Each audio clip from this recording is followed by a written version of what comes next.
destinatarios en constante... muchísimas gracias, Nico. Ahí ya para que sepan todos, entonces estamos grabando la sesión. Como saben, estas las grabamos para que puedan tener también acceso a estas después. Entonces, bueno, seguimos. Destinatario en constante transformación. ¿Por qué hablamos de destinatarios?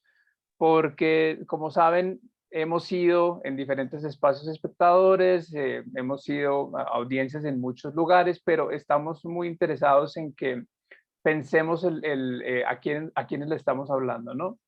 Ya sobre esto específicamente les contaré más adelante sobre qué voy o cuál es el punto, digamos, de pensarnos desde el destinatario. Rápidamente, mi nombre es Bernardo Laverde Ortiz, coordinador digital, asesor digital del equipo de contenidos del Centro Ático para la Pontificia Universidad Javeriana, profesor de estrategia digital en la ICTV, fui director digital para Señal Colombia, trabajé como social media manager y editor de participación en publicaciones Semana, también trabajé con el periódico El Nuevo Siglo como editor digital y soy comunicador digital, ¿no? Esa es como la forma en la que uno normalmente como que se presenta en las hojas de vida o se presenta como frente a los demás en espacios muy formales. Esto realmente es muy formal y yo les voy a contar aquí también, aprovecho una anécdota, y es que yo me llamo Bernardo Andrés Laverde Ortiz. Tengo dos nombres y son dos nombres que no suenan muy bien juntos, son como nombre de novela, como Bernardo Andrés. Pero curiosamente me han servido para lo siguiente.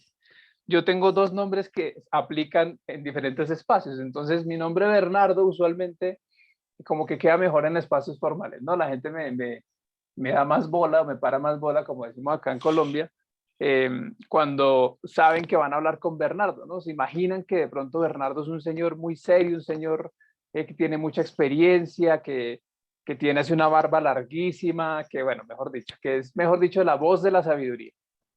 Pero resulta que yo me llamo Andrés y realmente con quien más la gente conecta es con Andrés, Andrés Laverde Ortiz. Entonces Andrés realmente está casado con una chica a la que le dice la monachita, tengo dos gatos, me interesa la cocina y los viajes, yo viajo un montón, pero casi siempre que viajo es como para comer, o sea, me gusta ir a diferentes lugares a probar qué hay en esos países, cómo se come, eso cómo pinta. Me gusta mucho como la filosofía, pero yo no soy filósofo, entonces me gusta leer como libritos de filosofía por ahí, de aquí para allá, entonces aprendo ahí un poquito de cada cosita. Me gustan mucho los Beatles, me gusta mucho como el rock alternativo, las novelas gráficas, los libros, el cine. Una de mis películas favoritas es cuando Harry conoce a Sally, que sale por ahí arriba en las imágenes. Me gusta cacharrar con plataformas, escribo poesía, mejor dicho. Si se dan cuenta, esto ya es un perfil completamente distinto, ¿no? Y tal vez habla más de quién es uno. Uno muchas veces piensa que uno es lo que hace y no necesariamente, sino que a veces las personas tienen miedos, intereses, necesidades, un montón de cosas que nunca nos preguntamos en la discusión con el otro o en la forma de vincularnos con el otro. Y precisamente eso es un poco como lo que queremos que pase, ¿no? Como a quiénes estamos interpelando con los discursos que estamos haciendo, con los proyectos que estamos pensando, que ustedes empezaron a pensar el día de ayer y en las discusiones que tenían, quién es ese otro, a quién le vamos a, a llevar esos contenidos, a llevar estos proyectos. Muchos de ustedes están en las aulas como profesores y digamos que se piensan a los estudiantes de una forma o de otra, pero también sería muy interesante que pudiéramos pensarlos más allá. ¿Cuáles son las necesidades? ¿Cuáles son los miedos? ¿Cuáles son las intenciones, los intereses, los gustos, etcétera, de estos personajes que tenemos en las aulas? Entonces acá hay un pequeño resumen de lo que hemos sido, ¿no? Que es lo que les estaba contando al principio. Normalmente cuando uno habla de destinatario, que es lo que Germán nos contaba también en la primera sesión, cuando hablaba del modelo de receptor, de emisor receptor, que también aparece acá, que es de Shannon y Weber, usualmente uno ahí dice, hemos sido espectadores en el teatro, audiencias desde los medios masivos, receptores, digamos que en la teoría, sobre todo, digamos, orientada al tema de las llamadas y de la comunicación, alumnos, discípulos, estudiantes en la relación con el maestro, operadores, usuarios, clientes, consumidores, fans, personas hablan ahora en la segmentación de usuarios para comercio electrónico, como Buyer Personas o Personas, es un título que está como tomando furor, pero que tiene que ver mucho con, claro, la segmentación de Big Data, que es que si ustedes saben, las redes sociales pues nos leen, están leyendo también todo el tiempo nuestros intereses y en esos intereses están armando modelos de personas que se parecen un poco a nosotros, pero que son arquetipos, ¿no? Son como así se comportan. Ellos todo el tiempo nos están leyendo. Pero si se dan cuenta, siempre esa forma en la que nosotros hemos sido percibidos o llamados, si se quiere, tiene que ver con la relación que hemos tenido. Entonces, una relación con las artes, una relación con los medios, una relación con el emisor, una relación con el maestro, una relación con las industrias, con la informática, con el comercio, con el capitalismo en el que vivimos, con las redes sociales, con también, digamos, con los videojuegos, con los libros, con los diferentes, digamos, soportes de contenido. ¿Sí? Y ahora, digamos, en los espacios digitales fuertemente cada vez más, con cada cosa que nos relacionamos con los videos, con los contenidos, con los artículos, con los juegos, con las páginas web, con los sitios de comercio electrónico, estamos siendo percibidos ya como personas que tienen unos intereses específicos. Esto lo hacen, lo que les contaba, a través de la Big Data, ¿no? Nos leen a través de las cookies de los navegadores, nos leen a través de qué páginas estábamos visitando antes, de la página en la que estábamos ahora, ¿sí? Y la pregunta es si el mercadeo, si el comercio nos está leyendo también para saber qué hacer y cómo llegar mejor a nosotros. ¿Por qué nosotros no podemos utilizar eso? No necesariamente para pensar en cómo manipular o en cómo de alguna manera venderle algo a alguien, sino en cómo conocerlo mejor, pero no necesariamente precisamente para manipularlo, sino para llegarle con un mensaje más asertivo, para poder acercarnos más a sus necesidades, ¿sí? Entonces, ahora convergemos. Y en el tema de converger o de convergencia, tiene que ver porque cada vez más en las fronteras entre cuando yo soy un espectador, una audiencia, un receptor, un operador, un usuario, son más difusas, ¿no? Hoy en día estamos viendo que casi al mismo tiempo muchas de estas cosas, y muchas de estas cosas también tienen que ver con que la gente, y lo veremos ahorita más adelante, ya no solamente está consumiendo como en el modelo clásico, que es lo que nos contaba también Germán en la primera sesión, que en ese modelo clásico pensábamos que la gente solo nos recibía los mensajes, y ahora estamos viendo pues que la gente está haciendo cosas con esos mensajes, ¿no? Está queriendo hablar a través de esos mensajes, que era apropiándoselo para hacer cosas nuevas o creando al mismo tiempo que consume elementos, ¿no? Y es lo que llamamos el prosumidor, que es una especie nueva de la que también mencionaremos un poco más adelante. ¿Cómo es el cuento este de la convergencia? Sí, esto, Henry Jenkins, que es un teórico, digamos, del MIT en Estados Unidos y que viene hablando de esto ya no, hace como 20, 30 años, y él también a su vez empezó a hablar de eso fue porque lo leyó en otros libros antes, en Marsha Kindle, bueno, un montón de personas que se estaban empezando a preguntar, fue pucha, pero es que ahorita la gente, los pelados, los chicos, o sea, los pelados de hace 30 años, los jóvenes de hace 30 años y todavía los jóvenes de ahora, están saltando entre plataformas, están leyendo cosas en diferentes espacios, están no solamente interesados o enfocados en un contenido en un solo medio, sino que cuando un contenido les es relevante o les resulta conmovedor de alguna manera, se van a otros medios a conocer más de eso, ¿sí?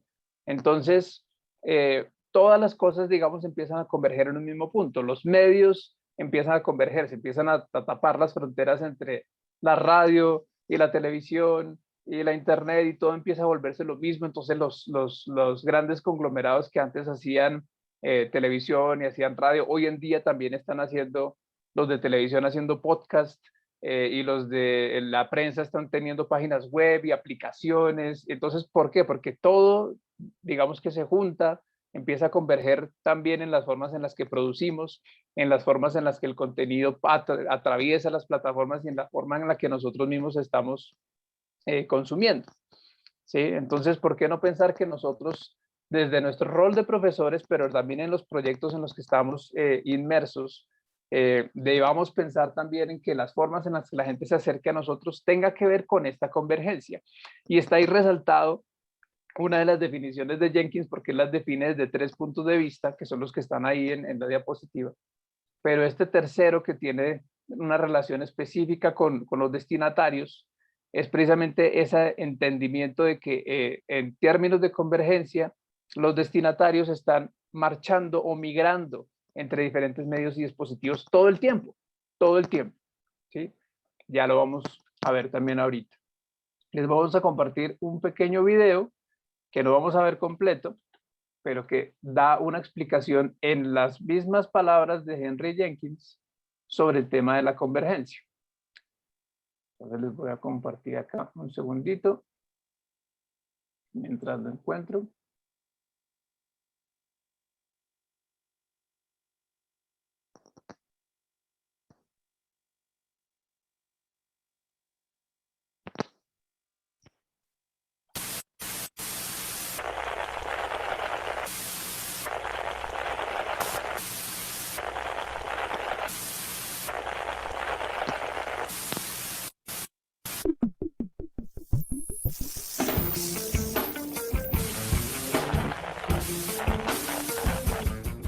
We're definitely at a moment of transition, a moment where an old media system is dying and a new media system is being born.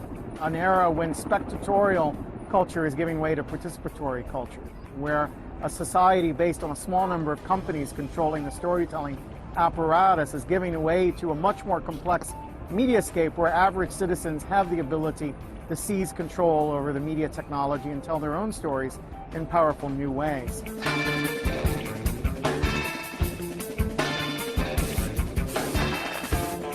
If we go back over thousands of years of human history, the most important stories were retold many, many times around the campfire. They belong to the folk. As we move into the 20th century, those images now belong to major media companies who claim exclusive ownership of it. What we're seeing is in the digital age, as the public begins to take media in its own hands and begins to assert its right to retell those stories, the public are taking media without the permission of copyright holders and innovating, experimenting, recontextualizing, responding to those images in new ways. We take control of the media as it enters our lives, and that's the essence of convergence culture. Convergence culture is a world where every story, every sound, brand, image, relationship plays itself out across the maximum number of media channels. It's shaped as much by the decisions made in teenagers' bedrooms as it is by the decisions made in the Viacom boardroom. So a discussion list online or a Wikipedia function according to collective intelligence, where the group as a whole can put together knowledge in a more complex way than any individual member is capable of doing. We are developing technologies around the ability to tell their stories. We're seeing participatory culture. It has the potential to be much in a world controlled by a small number of media producers. As average people develop the ability to tell their stories, we're seeing different perspectives emerge. We're seeing different groups gain representation. We're seeing groups challenge the dominant media images that have been constructed for their lives. And the challenge for those of us caring about social justice issues is to make sure that these tools get in the hands of those people who have been the most oppressed and most dispossessed to get their stories out and get their stories into circulation. As we expand who has the power to tell stories, we have the potential for stories to grab our imagination, to touch our hearts, that come not from the entertainment infrastructure, but from some average citizen out there whose reality's never been depicted on the screen before. And I think that's the real excitement of our present moment of media change. Bueno, hasta ahí. Entonces, si ven, pues digamos que Henry Jenkins la tiene muy clara, pero la tiene muy clara hace rato, y este video, si se dan cuenta, y si no se siguieron el contexto en el que él aparecía dentro de una Blackboard, ya tiene 20 años, o sea, este video no es de ahorita, y sin embargo nos sigue pareciendo como novedoso lo que él está diciendo. Y bueno, en este tema, pues lo que les decía, la convergencia es precisamente entender como lo que él decía, ¿no? Hay un montón de historias que antes las industrias culturales, digamos que se han apropiado. Algunos de ustedes contaban esto ayer en sus espacios de trabajo, ¿no? En los talleres, como, ay, la apropiación y el derecho de autor y toda esta vaina, pero cada vez se está transformando más, cada vez digamos que vuelve un poco como esto al eje de la cultura participativa, en el que un montón de personas que tienen cosas por contar empiezan a representarse en diferentes medios, ¿no? Y entonces ahí también podemos hacer alusiones a las protestas de lo que estaba pasando ahorita y cómo todos dejaron de ver naturalmente la televisión, y preguntaba a Germán ayer si los pelados de ahorita estarán viendo noticieros, y tal vez donde se están viendo representados específicamente es en las redes sociales y en los que ellos mismos están compartiendo y diciendo sobre lo que está pasando. Y gana protagonismo este señor de Canal 2, en el que él de pronto las personas dicen, pero es que no está haciendo nada, solamente está poniendo ahí un micrófono para que la gente hable, pero es que tal vez lo que la gente estaba esperando ahorita es verse representada, ¿no? Verse por fin interpelada en un medio de comunicación, en un espacio abierto, ¿no? Entonces, esta importancia de que cada vez más en estos medios abiertos empezamos a ver historias que representan otras realidades, otras personas, ¿no? Entonces, bueno, vuelvo ya a mi presentación. Un segundito que me salté ahora aquí al Zoom y no me aparece. Listo, ahí ya la estamos viendo, ¿cierto? Bueno, convergencia. Entonces, bueno, lo mismo, el cambio en la lógica en la que opera la cultura también es convergencia cultural, ¿no? Entonces, estamos en un momento de convergencia cultural, empiezan a cambiar un montón de cosas a nuestro alrededor. ¿Cómo estamos nosotros consumiendo hoy en día? Y esto es pues verídico. Piensen ustedes en cómo ven una película en sus casas, ya no en el cine, sino en el cine aparece un letrero gigante al principio en el que nos dice como está muy mal, falta el respeto, si ustedes están viendo la pantalla de su celular, no, eso está muy mal, prohibido, ¿sí? Pero ¿cuántos de ustedes están chateando o tuiteando mientras ven una serie de televisión o mientras ponen una película? Yo les cuento una anécdota. Mi esposa ve muchas películas de terror, pero le da mucho miedo. Entonces su forma de no tensionarse mientras está viendo la película es jugar Candy Crush o jugar algo mientras la está viendo. Y yo pienso como, caramba, pero ¿cómo puede hacer eso? Yo no podría, es como le está faltando el respeto al cine, le está faltando el respeto a las imágenes, a lo que está pasando ahí, pero esa es su forma de ver, ¿no? Y esas son las discusiones que se empiezan a dar. Hace unos años, no sé si recuerdan este momento en el que se estaba hablando, ahora no me acuerdo el nombre del actor, del director. Bueno, puedo estar equivocado, pero me equivoco, me corrigen mis compañeros. No me acuerdo si era Guillermo del Toro bueno, que estaba hablando sobre el tema de que los cines específicamente eran el espacio para ver las películas, como que las películas no se deberían ver en dispositivos móviles, no deberían verse en un televisor, sino que para disfrutar el cine es una experiencia y el cine se disfruta en una sala gigantesca. Y la gente empezó a decir como, ¿cómo así que el cine es lo que usted quiere que experimentemos? Si yo puedo experimentar el cine en Transmilenio mientras voy viendo una película porque yo decidí experimentar el cine ahí, ¿sí? Entonces la discusión también era, caramba, no son los contenidos, no son los proyectos, las cosas que las personas están consumiendo, la experiencia que ellos deciden tener con ese contenido, no lo que tal vez nosotros como autores teníamos intención, ¿no? De que eso fuera así. Nosotros podríamos decir, pongamos esta pintura en una gran galería de arte para que la gente cuando pase tenga una percepción sorpresiva de mi arte, de mi arte plástico. Pero puede que la persona realmente quiera tomarle la foto porque le parece un fondo bonito para una selfie, o que quiera ponerla en la sala de su casa solamente como decoración, no necesariamente como para estarla viendo, sino como un elemento decorativo. Cada quien decide qué hace y cómo experimenta un contenido. Y eso es lo que está pasando un poco hoy en día. También porque estamos en un momento en el que estamos completamente dispersos, ¿no? Y aquí siempre yo devuelvo la pregunta y empiezo a ver caritas acá de aceptación.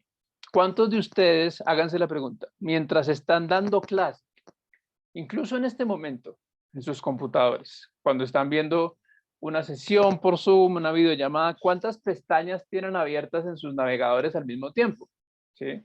Y sin embargo, nosotros también a veces como profesores estamos preocupados porque los estudiantes no nos ponen atención.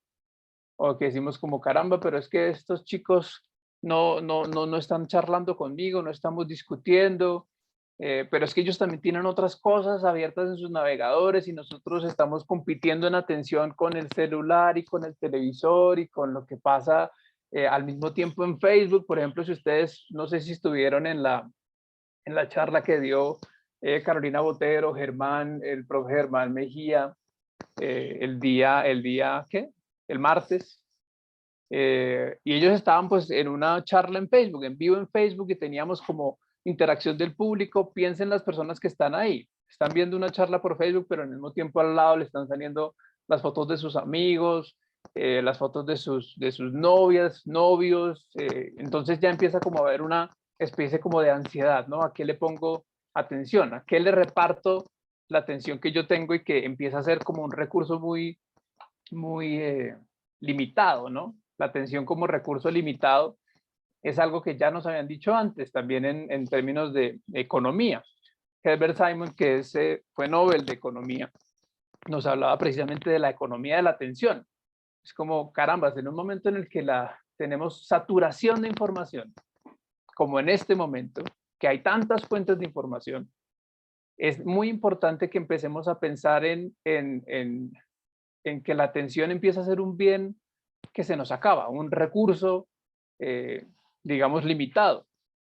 Y si tenemos, digamos, más conciencia de eso, podemos saber que los espacios en los que nosotros estamos demandando atención, como con un proyecto comunicativo, como con una clase que estamos dando, son momentos en los que tenemos de alguna manera que demostrar que esa atención que nos están dando merece como, o sea, merecemos esa atención, porque somos relevantes de alguna manera, porque lo que estamos diciendo es pertinente, ¿sí?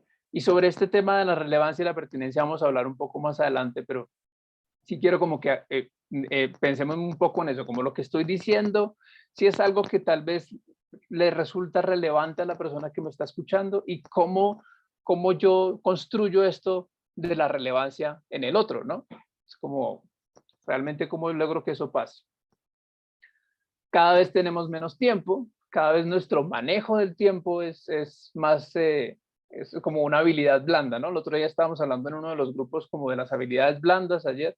El manejo del tiempo hoy en día es una de las habilidades como más difíciles sí, como de mantener, ¿cómo se dirá mejor? Como sí, de mejorar, ¿no? Es como... O de administrar o gestionar. De administrar, exacto, gestionar, porque cada vez el tiempo es menos. Nosotros a veces sentimos que el día se nos va y uno a veces, o sea, a mí me pasa que yo estoy sentado en el sofá y siento que, caramba, hoy debería hacer tal cual cosa y de repente me doy cuenta que llevo 3 horas mirando el celular y uno cree que en el celular de pronto está haciendo muchas cosas y seguramente sí, leyó noticias y leyó cosas que le interesaron, pero se pasaron 3 horas y uno estaba ahí haciendo simplemente así, o para la persona que me está mirando yo solamente estoy moviendo un dedo hacia arriba y pues ya, ¿no? Entonces, de nuevo, tiempo, no tenemos casi tiempo en relación con la atención que tenemos, porque hay muchas cosas a nuestro alrededor que nos están demandando tiempo y atención. Entonces empezamos a competir con todo esto.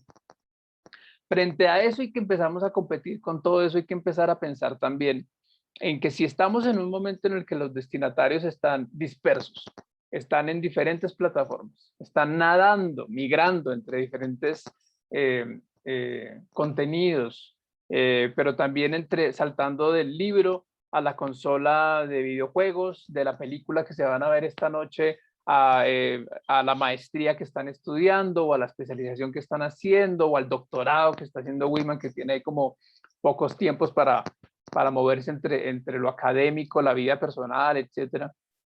Es pensar, pucha, los estudiantes hoy en día, las personas, nosotros mismos estamos cada vez menos dispuestos a aburrirnos. Como si esto me resulta aburrido, yo no quiero estar aquí, ¿sí? Yo quiero estar estudiando alguna cosa, estudiando una carrera, metido en la investigación porque me interesa, porque hay algo interesante ahí que me llama, que me es relevante de nuevo, ¿no? Entonces esta construcción de las relevancias viene desde las necesidades del otro, desde los miedos del otro, desde lo que le interesa, desde lo que le gusta. Y hay que hacer un poco como un llamado cada vez más fuerte a eso, ¿sí? Ramón Barrera, que es un profe, es un licenciado en Derecho, pero él realmente se comporta hoy como un coach de marketing y de otro montón de cosas. Hace un video en un TED en Sevilla en 2016 en el que dice, es que los estudiantes de hoy no están dispuestos a aburrirse y yo no voy a ser quien aburra a un estudiante que de pronto quiere sentarse como a hablar de otra cosa con un compañero si yo no le resulto pertinente, si yo no le resulto relevante desde mi discurso. ¿Sí? Y ahí digamos que esto no lo vamos a ver, pero esta presentación que se las dejo luego también en el curso, tiene un montón como de estos vinculitos aquí en código QR, si lo quieren ahorita escanear con sus celulares, bienvenidos, pero son un montón de videitos que les pueden quedar para que vean de manera posterior y sepan ahí como otros discursos que pueden servirles para esto. Ayer hablábamos de esto, ¿sí? Y hoy también, digamos, a veces pasa, nosotros decimos, ay, prendan la cámara, qué importante es vernos, la empatía, no sé qué, pero cada vez pasa más que no podemos saber qué están, por qué no nos están queriendo hablar, porque tal vez están queriendo quedarse de esta manera.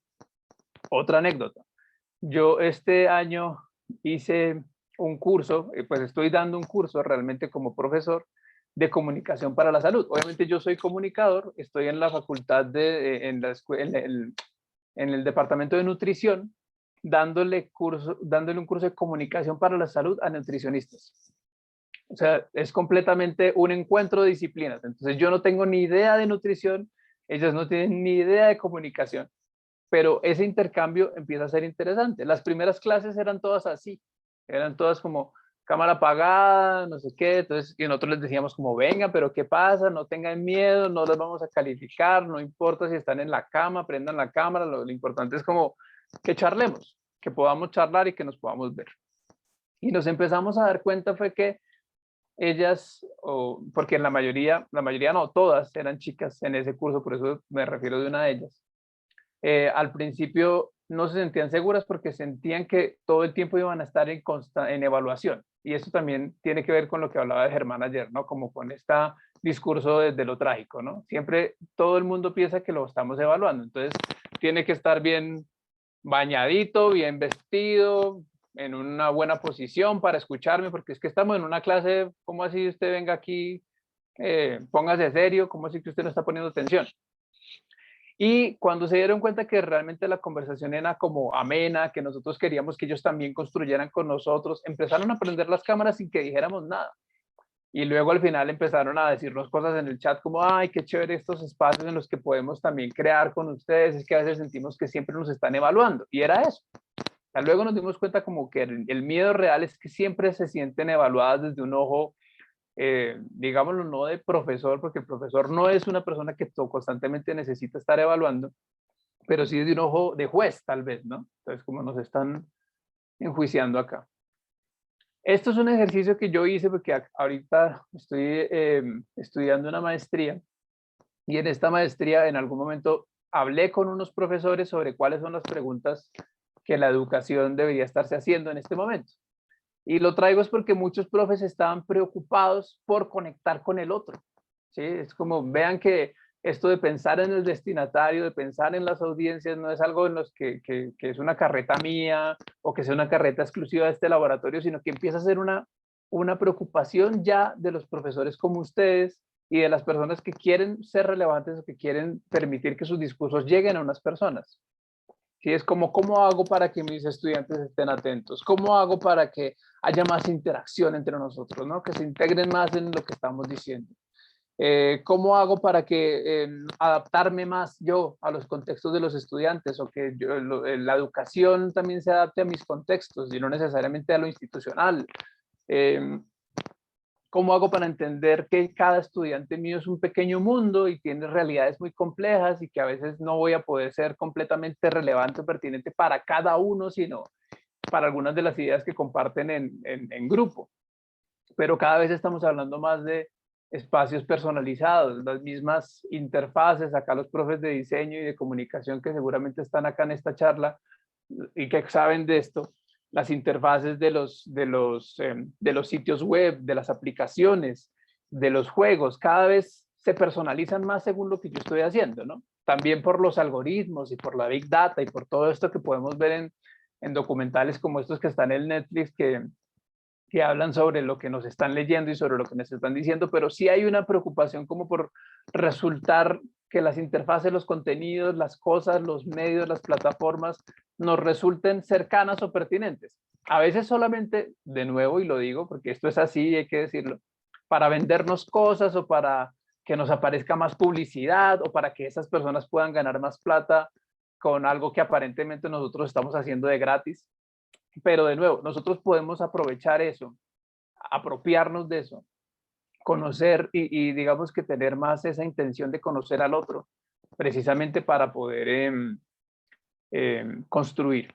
Vamos a hacer entonces también acá un pequeño ejercicio, ¿no? Y es como, frente a la cultura digital, nosotros también tenemos unas intenciones, unas percepciones, unas formas en las que la hemos vivido. Algunas personas seguramente viven o están viviendo la cultura digital o se están acercando a la cultura digital por primera vez en este laboratorio. Yo lo dudo porque en este contexto de pandemia la cultura digital le dio una cachetada casi que a todo el mundo y a los que no habían querido acercarse a eso se están acercando casi que a la fuerza. Pero también nos estamos acercando a través de unas necesidades y de unas pertinencias propias, ¿no? Entonces, quisiera hacerles una pregunta y para eso le voy a pedir a Nico que me ayude poniendo una pregunta en el sondeo que vamos a estar respondiendo sobre cómo se sienten o cómo ustedes emocionalmente responden a la cultura digital. Solamente para hacer una lectura rápida de qué es eso que nos despierta en este momento la cultura digital. Nico, ¿la puedes compartir en este momento? Muchas gracias, ahí les debió haber aparecido. Entonces, igual que el ejercicio que hicimos ayer en el taller, les pido que porfa ahí lean tranquilamente cómo se siente en este momento en relación con la cultura digital. Respuesta múltiple. Pueden escoger varias si quieren. Si varias de esos emociones que aparecen ahí les resultan como llamativas, las pueden poner. Ahí ya estoy viendo yo, todavía no voy a hablar de resultados, pero ya estoy viendo como que están respondiendo en tiempo real. Tenemos 44 personas ya ahí votando de 67. Súper, súper.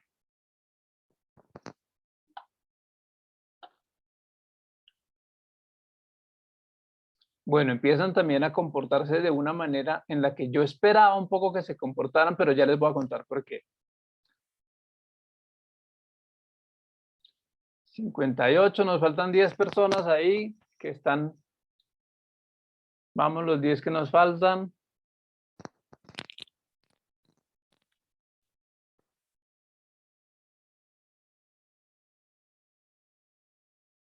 Bueno, curioso, interesado, confiado, calmado, deprimido, asqueado, iracundo, ansioso, nervioso, expectante. Es como una marea ahí Obviamente no están casi que todas las emociones que quisiéramos poner porque el mapa emocional es más grande que lo que está acá. 59, 67, algunos indecisos que todavía no han participado, porfa, esto de nuevo es anónimo, yo no sé quién es quién cuando están respondiendo, es solamente para hacer un ejercicio ahí como de lectura del grupo y a lo que nos estamos midiendo. 10 segunditos más para completar ahí 2 minutos. Bueno, finalicemos la votación ahí, Nico, porfa, solo para mostrar ahí el resultado y que nos puedan ver. Ahí ya están viendo los resultados en pantalla, creo. Entonces, miren, curioso, 66%, interesado, 80%, confiado, 22%, calmado, 14%, deprimido, hay 3%, o sea, 2 personas, asqueado, hay una persona que tal vez está ya cansada, fastidiada, agotada con este tema, ansioso, también se vale estar ansioso, nervioso y expectante, ¿no? Entonces vean que de alguna manera esto habla de las expectativas de nosotros y conectan muy bien con lo que les estaba mostrando ahorita. O sea, realmente lo que pasa con los profes y con los que desde la educación nos empezamos a acercar a esto de las culturas digitales es que inicialmente el primer sentimiento es la curiosidad, pero lo segundo es que hay un interés. Esto está muy chévere porque el año pasado, cuando hicimos esta misma encuesta, que yo no la hice de esta manera, sino en una encuesta un poco más larga, me aparecía curioso más a menudo que interesado. Pero claro, la hicimos no arrancando, pero en el medio de la pandemia, cuando estábamos así como, Dios mío, hay un montón de profesores que nunca han tenido que ver nada con lo digital. Entonces todos estaban así como súper curiosos y había muchos más asustados. O sea, como teníamos una categoría que era como si nerviosos, estaban nerviosos y curiosos. Y este año me parece más interesado, ¿no? Entonces como tal vez ya estamos como pasando esa etapa en la que sabemos que vamos a tener que convivir con esto, ¿sí? Entonces ya hay cosas de estas charlas, de esta cultura digital que me empiezan a interesar más porque me siento interpelado por lo que puedo lograr, con lo que puedo lograr si utilizo esto, ¿no? Confiado, calmado, deprimido, bueno, lo mismo. Los que están asqueados, deprimidos, calmados, o bueno, perdón, deprimidos, asqueados, o ansiosos o nerviosos, digamos que lo podemos entender, es parte, digamos, de la relación que estamos teniendo en este momento, pues, con lo digital, pero seguramente esperamos que esta experiencia de laboratorio sirva un poco como para darles otros horizontes frente a eso, no se preocupen. Igual si se mantienen así asqueados, también están en su derecho, no lo voy a discutir. Bueno. Profesor entonces, Bernardo. Dime.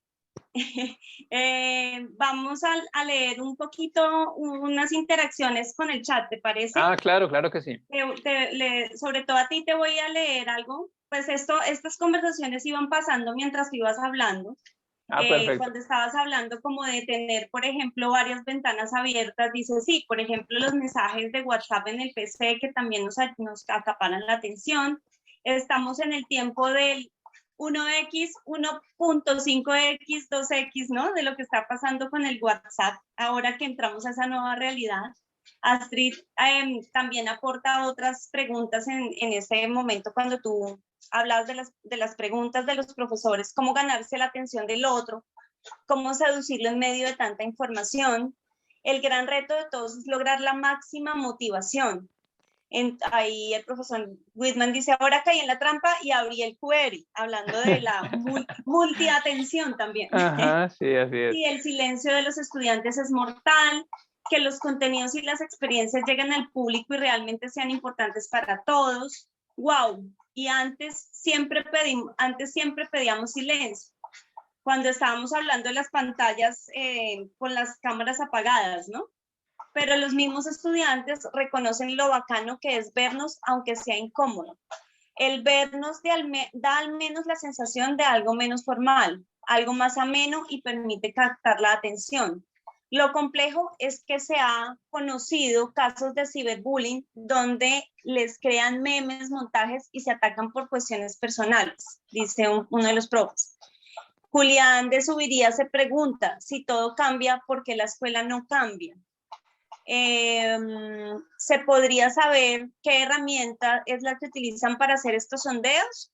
Ahí ya Astrid respondió que es una aplicación, es una posibilidad que tiene Zoom para, como nosotros siempre les invitamos a cacharrear. Y Zoom tiene algunas posibilidades, sin embargo, también hay unas herramientas que permiten crear encuestas y sondeos online. Aquí también hay, ya Astrid les puso este link y dice, bueno, ahí vamos, ¿qué más? Astrid, ¿conoces? Ese no le que si Teams tiene también esta posibilidad. Bueno, a ver, ¿qué más? Teams tiene algo que Teams es un poco tiene algo, pero se articula con formas que es un poco más dispendiosa. Ahí les incluí uno que es Poll Everywhere, que son encuestas en línea, que funcionan como el Kahoot, donde ustedes comparten un número, un link y un número para que todos entren a la misma encuesta. Hay otro profe que también está recomendando Mentimeter, que también es una de las que vamos a cacharrear acá. Buenísima. Listos, ahí ya nos pusimos fue con las recomendaciones para empezar con nuestra caja de herramientas de todas estas recomendaciones que vamos a tener. Para al final, como decía Ali, salir con una cantidad de links, el domingo, la casa sola, el computador solo, ustedes solos, una copa de vino, un vaso de, de agua y empiecen a cacharrear con estos links. Sí, sí, muchas gracias. Me parece muy interesante como esa charla que está teniendo lugar ahí en el chat, ¿no? Y eso también es algo que antes no pasaba. Tenemos esta retroalimentación constante de información y eso también hace parte como de esta convergencia, ¿no? Mientras estamos hablando, hay informaciones que aparecen en el chat y que complementan lo que uno está diciendo, y eso es lo más rico, como cuando mandan vínculos. Miren este otro artículo sobre eso que usted está diciendo, yo también leí esto otro, más chévere, mire este video de este señor que dijo esto otro. Y eso también es interesante, pues que lo aprendamos a apropiar, ¿no? Bueno, entonces, sobre este tema también hablaba un poco Germán y es como, pucha, entonces si yo quiero llegarle a un montón de gente, tengo que pensar entonces en ser viral, ¿no? Entonces como el botón, ¿dónde está el botón de hágalo viral? Vuélvalo viral, volvámonos virales, que todo el mundo comparta todo lo que estamos haciendo. Y bueno, yo les pregunto realmente a ustedes, ¿ustedes quieren ser virales, profes? ¿Eso es algo que les llame la atención?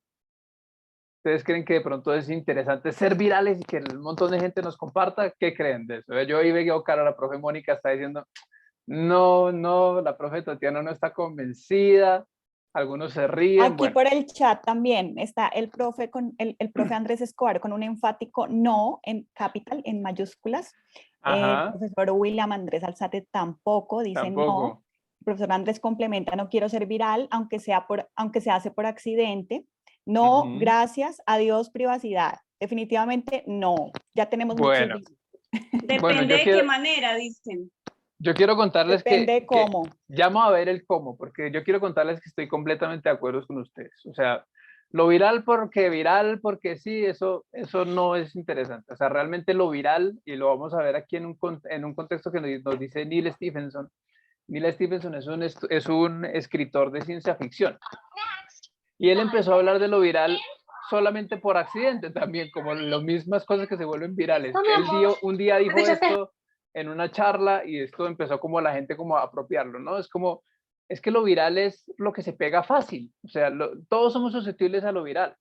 ¿Sí? ¿Qué es lo viral? Cuando ustedes van por la calle y de repente alguien tarareó una canción que ustedes odian, pero luego no se la pueden sacar. ¿Cuántos de ustedes tienen en la cabeza una canción que siempre que suena por ahí la empiezan a tararear, pero no les gusta? ¿Sí? Así sea el ritmito, no sé qué, ¿sí? Eso también es viral. Despacito. Despacito, suave, suavecito. Es que automáticamente llega el resto de la letra si uno no quiera. O como cuando uno se encuentra en estos experimentos sociales que se hacían antes, como cuando uno va por la calle caminando y encuentra que alguien en una esquina sale corriendo, y uno no ve por qué esa persona está corriendo y detrás de esa persona vienen más personas corriendo, ¿uno qué hace automáticamente? Pues se pone a correr. Es como, Dios mío, ¿de qué estamos corriendo? Corramos porque es que qué susto, pero no tengo ni idea. O sea, la histeria colectiva también es viral. Entonces, no importa qué es lo que dice este señor, no importa cuán inteligentes nos hacemos, siempre hay una profunda parte irracional, instintiva, que hace que nosotros seamos portadores de cosas que se replican automáticamente. Y cuando nos reímos de los chistecitos en TikTok y en Instagram y en WhatsApp y en Facebook, es como, jajaja, tan chistoso este sticker, compartir, ¿sí? Porque pues es que es chistoso y ya, pero no hay nada más ahí detrás, es solamente porque se nos pegó. Entonces, ser como pegachentos, pegajosos, contagiosos, solo por el hecho de ser contagiosos no es lo que nos interesa. Lo que nos interesa un poco es esto que traigo yo acá que les contaba, ¿no? Es como ser relevante para alguien.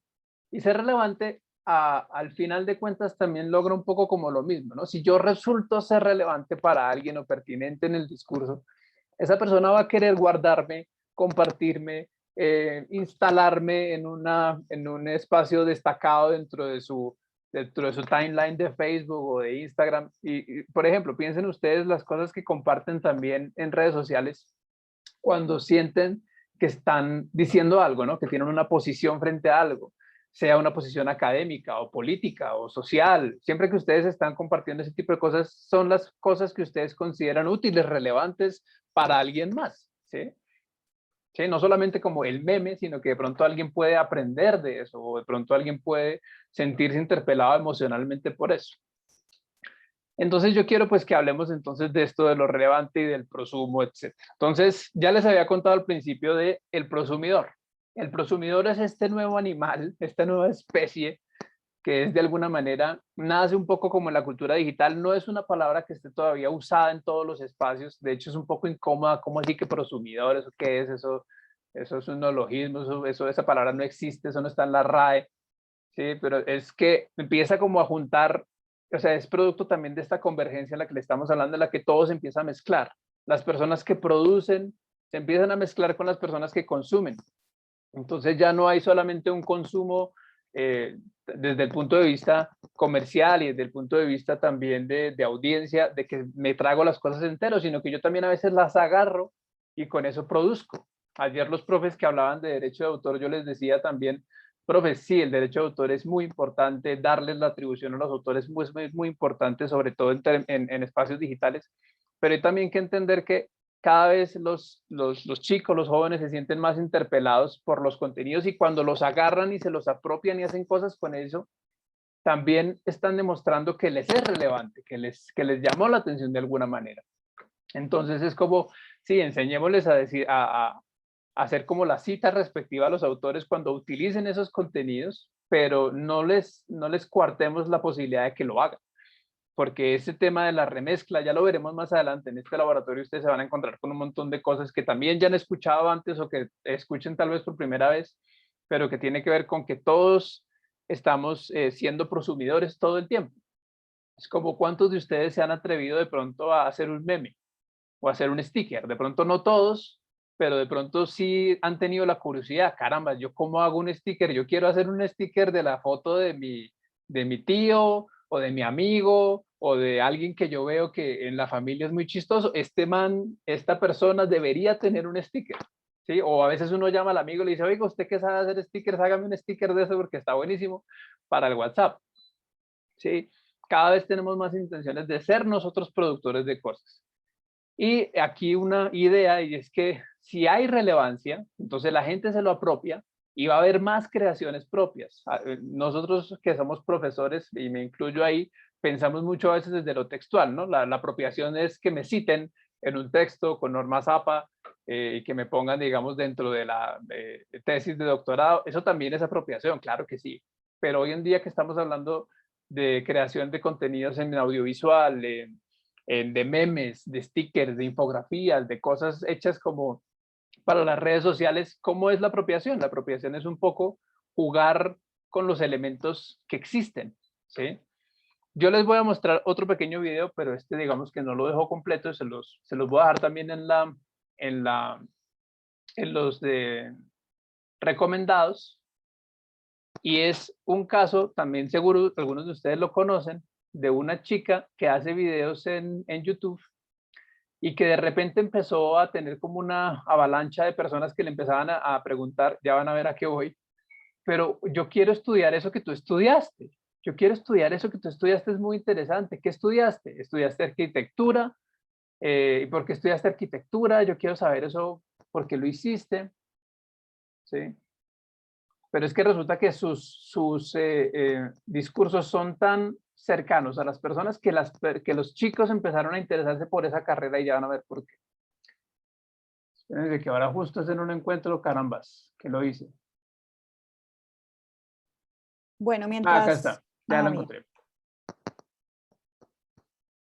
Cuando un pilar o una columna es bajito, es difícil volcarlo con una fuerza horizontal, pero cuando es alto y fino, le das y se cae. Entonces, ¿cómo coño hacemos edificios altos? Bueno, supongo que ya sabréis que hace unas semanas hubo un incendio en Notre Dame que hizo que se derrumbara toda la cubierta de madera y con ella se hundieron 2 bóvedas de piedra que había debajo. Entonces la pregunta que yo tengo es, ¿por qué eso no hizo que se derrumbara la catedral entera? ¿Por qué no se derrumbaron el resto de bóvedas? ¿Y por qué lanzar agua desde un avión para parar el incendio? Voy a hacer una pausa ahí, ¿no? Porque mírenla, es como, la estética es otra, miren el fondo, miren el contexto, miren su cuarto, ¿sí? Es como los libros que tiene, las muñecas que tiene. Estamos hablando de arquitectura, ¿no? En un contexto clásico uno podría decir como, no, entonces vamos a hablar de arquitectura, póngame atrás unos ¿cómo se llama? Unos blueprints, se me fue la palabra en español. Bueno, unos diseños ahí como de edificios, planos. Póngame unas ciudades, gracias, unos planos, póngame de pronto unos edificios, póngame de pronto unas construcciones. A ella eso no le importa. Y no le importa es porque precisamente ella ha entendido, y ella es lo que cuenta en todos sus videos, que el performance, es decir, todo lo que ella es, ese personaje que ella cuenta es como ella se maquilla, como ella se peina, lo que tiene atrás, y por eso es que está resultando pertinente. Habría sido una terrible idea. Bueno, pues para explicaros todo esto tengo que hablar de uno de mis temas favoritos, que son las estructuras góticas. A ver, los obispos del siglo XII pedían cosas que no eran razonables. Pedían catedrales súper amplias, altísimas, con enormes ventanales por los que entrara la luz mística e imponente. Pero claro, los ingenieros del siglo XII lo que tenían era barro, madera y piedra, y unas ganas de morirse que te cagas. Entonces empezaron a pensar, vamos a ver, yo quiero construir un espacio grande, porque me lo ha pedido el obispo. Entonces voy a hacer 2 muros de piedra a 5 metros de distancia cada uno. 5 metros es una distancia que es grande, está bien, para una iglesia está bien. Claro, el problema es, ¿cómo coño hago el techo? ¿Con vigas de madera? Claro, conseguir un árbol de 10 metros de largo es una cosa carísima. Igual necesitas a 10-12 personas para... Bueno, buenísimo, pero no lo puedo spoilear completo, lo verán ustedes ahí despuesito, pero es súper interesante y es precisamente cómo ella ha empezado a construir una, y ella habla de todo, ¿no? Ella no solamente está hablando de arquitectura, sino que a veces habla también de performance, habla de arte, habla de historia del arte, porque son cosas que la apasionan. Y porque le apasionan es que empezó como a llamar la atención de las personas que piensan como ella, ¿sí? Y por eso les digo, los que empezaban a interesarse por eso, curiosamente eran jóvenes y empezaron a preguntarle como, ve, pero es que esto de la arquitectura es buenísimo, yo quiero estudiar eso, solamente porque empezaron a ver sus videos. Luego ella misma les digo, es una carrera como cualquier otra, ustedes podrían estudiar odontología o estudiar comunicación o estudiar ingeniería y también encontrarían algo que les apasione. No piensen que es porque yo estoy estudiando esto que hago lo que hago. Entonces, lo mismo, ella está generando contenidos relevantes. Miren, por ejemplo, el universo de Star Wars, que esto seguramente no es nuevo para ustedes, ya lo han escuchado antes. El universo canónico, y canónico es, digamos, lo que es oficial de Star Wars, son las películas, los libros, lo que está haciendo Disney. Obviamente este afiche que yo tengo ahí es antes de Disney, entonces ya aquí entran las películas que hizo Disney, las series animadas y no sé qué. Pero todo lo que haga Disney, lo que haya hecho George Lucas y lo que hayan hecho los estudios de cine y de estudios de animación y de videojuegos, no son nada comparado con lo que la gente está haciendo con eso. Es que en Fanfiction y en Archive of Our Own, que son 2 páginas donde la gente crea contenidos a partir de historias de otros, hay más de 100, esto es hasta el año pasado, hasta agosto del año pasado, yo no sé cuántos hay ahorita, es como 101.161 historias. ¿Sí? Es como, eso es demasiado, y todos son cuentos cortos, novelas, historias gráficas, pequeños cortometrajes. Hay una película de Star Wars en YouTube que es pública, se llama Star Wars Uncut, que está hecha con retazos de animaciones o de performance o de cosas que las personas crearon, hicieron a partir, digamos, de los frames o de las escenas originales de la película. Entonces, como que la creación a partir de los usuarios también tiene un montón de poder ahí. Y si decimos que necesitamos emocionarnos para aprender y que necesitamos emocionarnos para que las cosas nos llamen la atención, entonces podríamos empezar a decir que necesitamos que esto de la emoción se meta como en nuestra retórica, ¿no? Y ustedes saben que la retórica, precisamente como este arte discursivo de crear un discurso, es un poco buscar entonces ser relevantes para los otros. Esto es una idea. Si la retórica es tan importante, si lo que yo quiero decir es tan importante a la hora en la que lo estoy diseñando, entonces tal vez esa sea la forma de buscar relevancia. Yo tenía antes en esta presentación, no lo puse, pero se los voy a dar también compartido, un montón de datos sobre los millennials, los centennials, la generación X, la generación Y, como porque a veces ustedes encuentran que esos datos, esa información les sirven para entender a los chicos ahora. Ay, que les gustan más ahora los videojuegos y los mangas y no sé qué. Pero lo saqué y lo saqué por la siguiente razón, porque a veces eso se les convierte en un cliché o en un estereotipo. Entonces, los centennials todos son así, todos están preocupados por el medio ambiente, y todos son súper críticos, pero eso no es cierto. Hay muchos que tal vez no están preocupados y que tal vez no son tan críticos y necesitamos, que hablábamos ayer con uno de los grupos que estaba interesado en fortalecer el pensamiento crítico, que esto de que el pensamiento crítico es un paradigma de los nativos digitales no es cierto. Hay que ayudarlos a que ellos encuentren esto, ¿sí? Entonces yo les voy a dejar compartidos esos estudios y esos videos sobre los millennials, centennials, etcétera, pero les pido un favor, porfa, véanlos con lectura crítica, con ojo crítico. Lo que están diciendo ahí no es una verdad absoluta, son pistas nada más, ¿sí? Lo van a encontrar en el curso de Price, pues ya desde el día de mañana o ya en la tarde de hoy, si somos juiciosos y lo logramos a tiempo.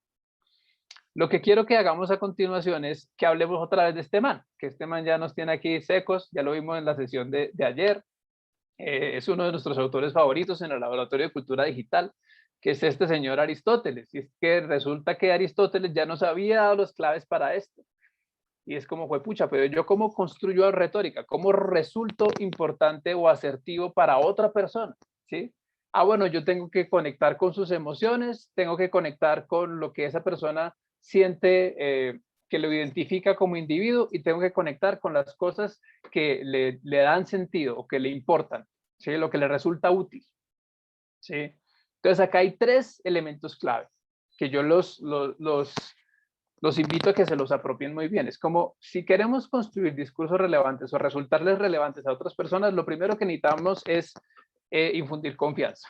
Infundir confianza, dar credibilidad, y buscar que de alguna manera el usuario o el destinatario o la audiencia o nuestro estudiante, quien sea, se pueda identificar con nosotros. ¿Y de qué manera lo puede hacer? Ah, bueno, acá hay unas claves, ¿no? Entonces, usualmente cuando yo construyo un discurso en clave de identificación, o como lo llamaba Aristóteles, del ethos, lo que yo hago es infundir confianza. Entonces, por ejemplo, este producto está recomendado por la Sociedad Latinoamericana de Pediatría.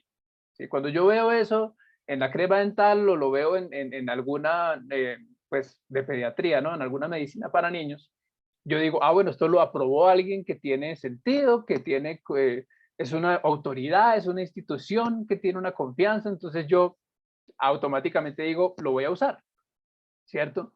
¿Por qué somos reconocidos como personas?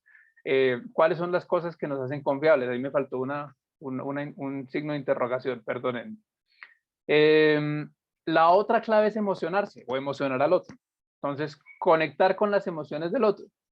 Acá hay una pequeña cita que es de un video de La Puya. Ustedes seguramente lo han visto, es La Puya del Espectador, esta columna con la que de pronto algunos no pueden estar de acuerdo, que es completamente válido con el tono o con lo que dice, ¿sí? Pero si La Puya hizo algo bien, fue que llamó la atención para, es decir, llamó la atención de los jóvenes en cuanto a un medio de comunicación que ya se empezaba a sentir obsoleto. El Espectador, para nosotros todos sabemos el periódico El Espectador, sabemos su historia, sabemos su relación con Guillermo Cano, con los diferentes momentos del país, es un periódico que tiene, digamos, una autoridad, una credibilidad, pero no lo era así en el 2015 para los pelados. Eso ya era un periódico viejo, eso como, yo no leo El Espectador, y el Espectador logró acercar nuevas audiencias a través de formatos como La Puya, porque ponía a personas casi que de su misma edad, personas muy jóvenes, a hablar en el mismo idioma que ellos, un idioma emocional. Y el idioma emocional es como, pues pucha, es que para que entendamos el feminismo hay que perderle el asco a la palabra y hay que ayúdennos a solucionar este verguero. O sea, hablar un poco de la misma forma que están hablando ellos, sin tener miedo a expresar sus emociones. Sí, yo no estoy diciéndoles que ustedes tengan que hacer esto, que entonces tengamos que conectar con los estudiantes hablando en su misma forma emocional, pero ese era el objetivo específico del Espectador en ese momento, y lo lograron. ¿Sí? Es como tener en cuenta cuáles van a ser los objetivos que ustedes van a tener, y de pronto entender que las emociones son muy importantes para eso.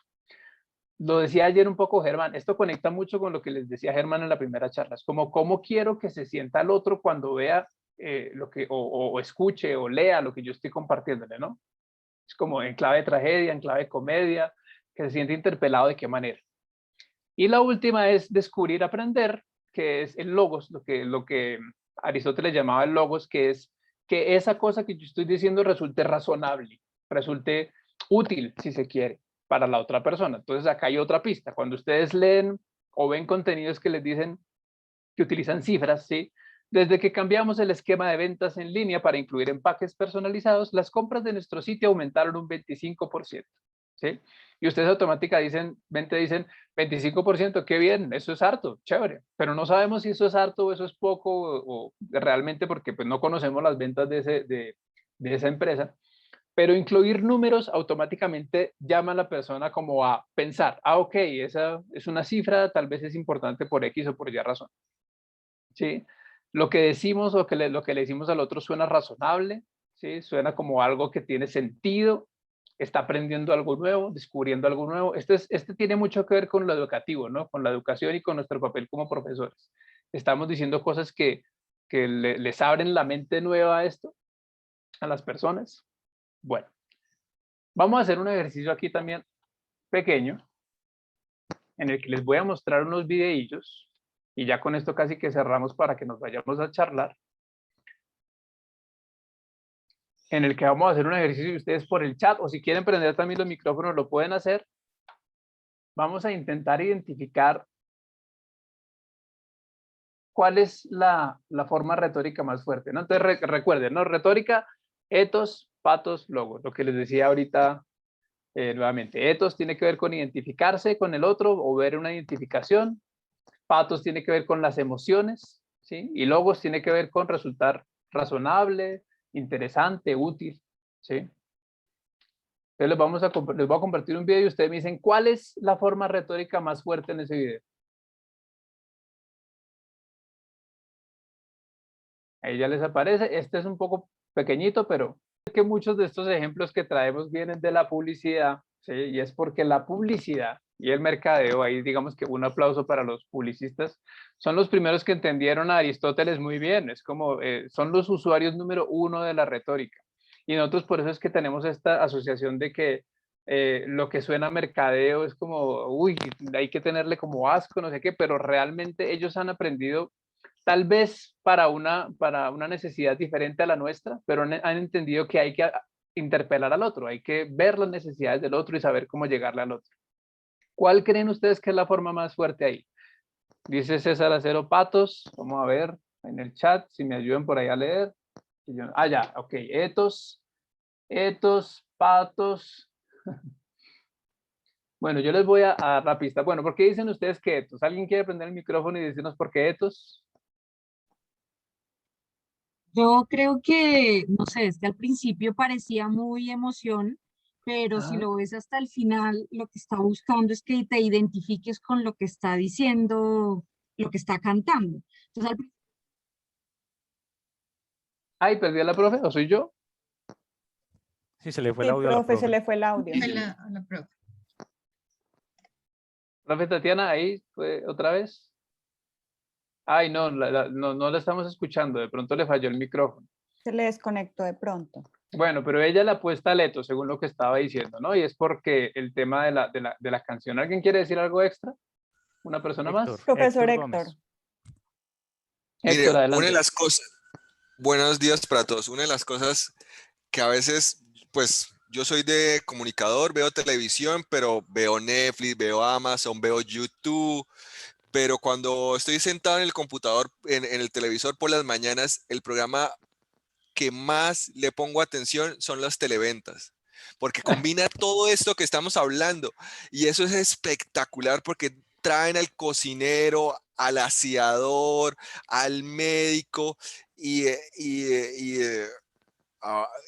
consiguen las compras que a veces se convierten en unas compras que son ridículas y que no sirven, porque a veces, y vuelvo a traer lo que usted estaba diciendo, uno está en multipantalla, yo la otra vez estaba mirando el A500, que es el del aire caliente, y de una vez me puse a buscar por YouTube qué estaban haciendo. Entonces también uno encuentra todo ese arsenal donde buscan si es bueno, si es malo, si es falso. Entonces verdaderamente la publicidad maneja todo ese discurso, y ahí si uno analiza, uno ve completamente todas estas cosas de convergencia, de estar revisando constantemente, de mirar si eso existe, si es verdad, pero el televentas, yo no sé si ustedes llegan y ven el televentas, pero yo creo que ustedes duran ahí y cuando uno lo ve de forma crítica, uno es feliz mirando todo ese arsenal de guión para uno volver a armarlo para otras cosas. Yo le cuento, yo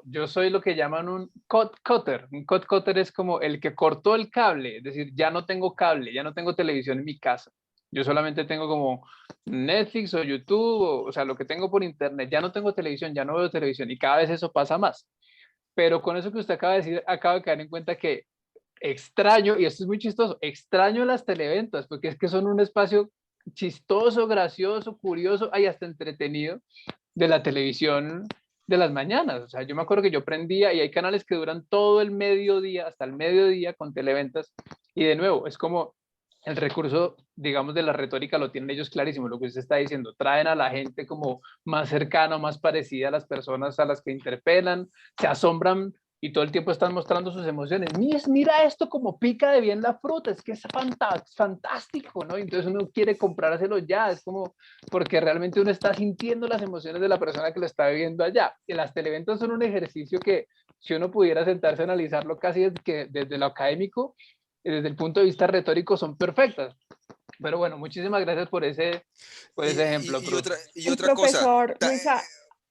El profesor Luis Argenis tiene la mano levantada. Ok, profesor Héctor. Y otra cosita, y lo que habíamos hablado, o lo que habías hablado del tiempo, ahora no hay tiempo para nada, y no lo dicen los medios, y nos lo dice YouTube, ahora Netflix, bueno, Netflix lo tenía antes, pero ahora lo tiene dentro de las aplicaciones, pero ahora WhatsApp no lo dice. Es decir, usted lo puede leer en 1.5 o en 2, o tiene que ser más lento. Entonces, también estamos viviendo en un mundo que todo tiene que ser rápido, todo no tiene que ser rápido. Hey, ¿por qué no podemos hacerlo lento? Entonces, hay unas cosas en las cuales nosotros como docentes, como comunicadores, tenemos que entrar en eso. Bueno, la clase tiene que ser rápida para no aburrirlos, o tiene que ser lenta, pero entra un dilema que uno no sabe qué hacer. Vale, gracias, profe Héctor. Profe Luis Argenis, si quiere, le voy a dar la palabra, pero hagamos una cosita. Voy a mostrar otro video y automáticamente sigue su merced. Listo. Entonces, para dejarles ahí la clave, Ethos sí es el más fuerte ahí, y el más fuerte es porque, no solamente porque están apelando, digamos, a la letra de la canción con la que muchos de ustedes se sienten identificados, y me incluyo porque me encanta el Puma, sino también porque está utilizando una figura de autoridad y de confianza. Es como, esta persona ya tiene una relevancia, ya uno lo reconoce. Es como, sí, de pronto hay personas que tal vez no, y para esas personas el mensaje resultará menos relevante, ¿sí? Pero para el público al que ellos le quisieron entregar este mensaje, era la relevancia la que estaban buscando, ¿no? Ethos, sentirme identificado o interpelado. Veamos este otro video y ustedes me dicen cuál es el más fuerte ahí.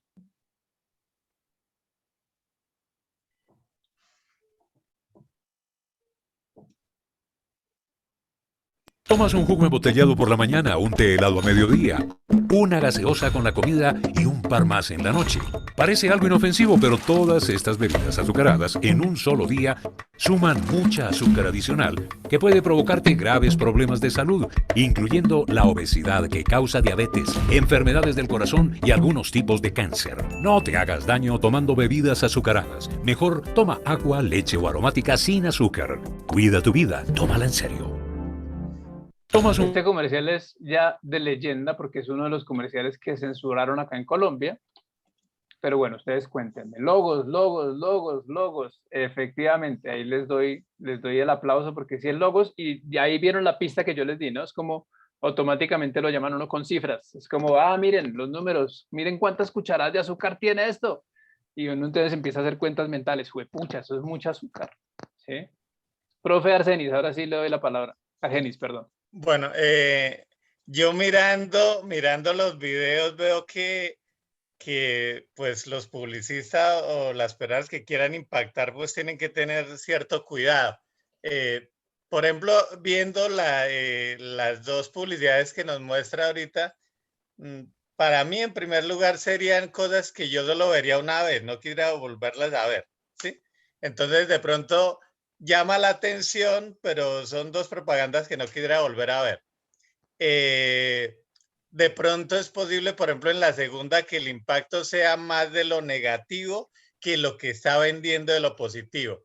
Y en la primera, pues llama la atención, es como chistoso, pero el objetivo que yo veo es como vender la empresa. Entonces, por ejemplo, ahí la empresa se asocia como con risa. Entonces yo digo, bueno, hacer un préstamo hipotecario en una empresa que me da risa como que no me cuadra a mí. O sea, no me llamó la atención lo del préstamo hipotecario, pero sí la risa. Es que una cosa que siempre me ha llamado la atención es la propaganda de la vivienda, ¿cierto? Entonces hacen unas propagandas muy chistosas. Las mejores eran en la época de los mundiales, unas propagandas excelentes, pero siempre a mí me queda, ¿cierto? No sé, otros públicos, de que la vivienda es de estar en el lugar equivocado, ¿no? Porque siempre hablan de no vayas al lugar equivocado, no vayas al lugar equivocado, pero en el caso mío, yo siempre asocio pues el chiste de la propaganda y que la vivienda es de estar en el lugar equivocado. No sé si ellos hayan hecho investigaciones, pero para mí eso es lo que yo capto, que estar en la vivienda es estar en el lugar equivocado. De hecho, voluntariamente no colocaría una cuenta mía en la vivienda porque me siento en el lugar equivocado. Eso era vea, profe, que con eso que está diciendo, los bancos específicamente tienen una necesidad específica de transmitir confianza, ¿no? De transmitir como somos entidades pues serias, ¿sí? Que con su plata no vamos a jugar, ¿sí? Pero también los bancos, por esa misma seriedad, empezaron como a sentirse como estructuras muy rígidas y también son uno de los, y lo vemos ahorita en el paro nacional en Colombia, que son uno de las entidades que más han sufrido lo que llaman el backlash o el latigazo de lo que la gente piensa de ellos, ¿no? Precisamente porque no se han intentado acercar a las personas. No lo digo necesariamente desde el discurso, porque también los bancos tienen otras prácticas que son malévolas desde todo punto de vista, pero ellos mismos han entendido que desde el discurso tienen que cambiar y tienen que intentar acercarse más a las personas. Y ahí digamos que me parece curioso lo que dice el profesor Luis, porque él no se siente interpelado, pero cada vez más personas sí lo hacen. Esta campaña de dueño de casa, que ya también es viejita, pero pues continúa, todavía existe, del banco hipotecario en Argentina, es una de las más famosas, así como la de la vivienda es una de las más famosas, la del lugar equivocado. O sea, ustedes acuérdense de estos que salían de los mundiales del lugar equivocado, son una de las campañas más famosas de la vivienda y con las que la gente se siente más representada. Pero bueno, continuemos otro poquito, otro videito, y con eso ya vamos viendo el cierre. Entonces, otro video y ustedes me dicen acá. Esto está fácil porque ustedes ya saben cuál es el que queda, ¿no?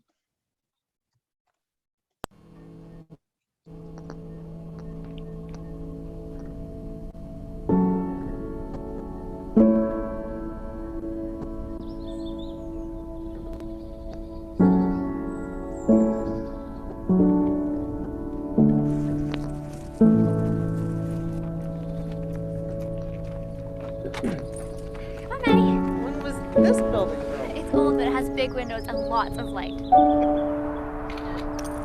I don't understand. Did I do something wrong? Are you breaking up with me?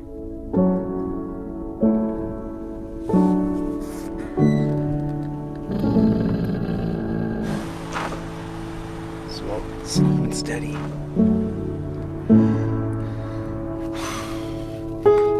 Trans, the official sudden vantage spectacles.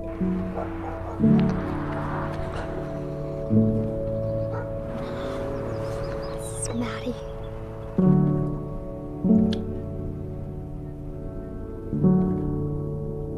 Plot twist, es la publicidad de un carro.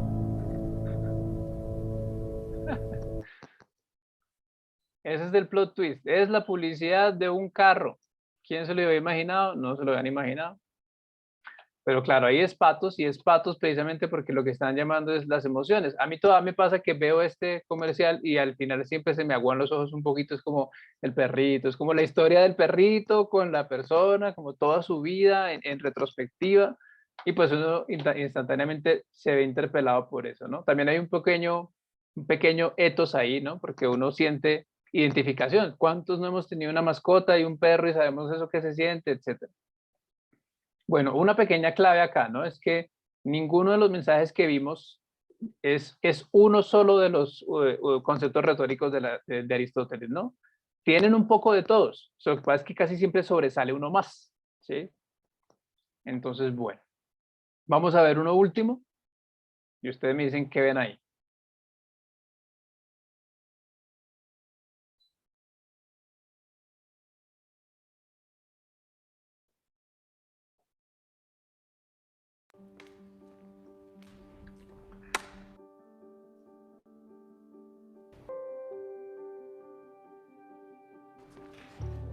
My name is Dakota, and I'm 10 years old.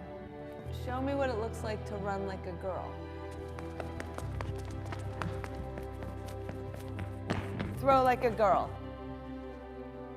Fight like a girl. What does it mean to you when I say run like a girl? It means run fast as you can.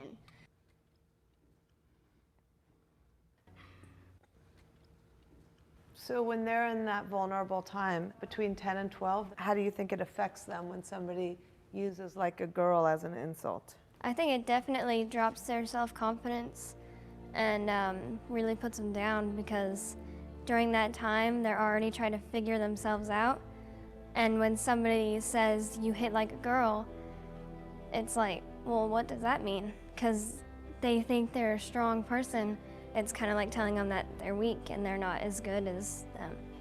And what advice do you have to young girls who are told they run like a girl, kick like a girl, hit like a girl, swing like a girl? Keep doing it, because it's working. If somebody else says that running like a girl or kicking like a girl or shooting like a girl is something that you shouldn't be doing, that's their problem. Because if you're still scoring and you're still getting to the ball on time and you're still being first, you're doing it right. Doesn't matter what they say. I mean, so I'm gonna do it anyway. That's what they should do. If I asked you to run like a girl now, would you do it differently? I would run like myself. Would you like a chance to redo it? Yeah.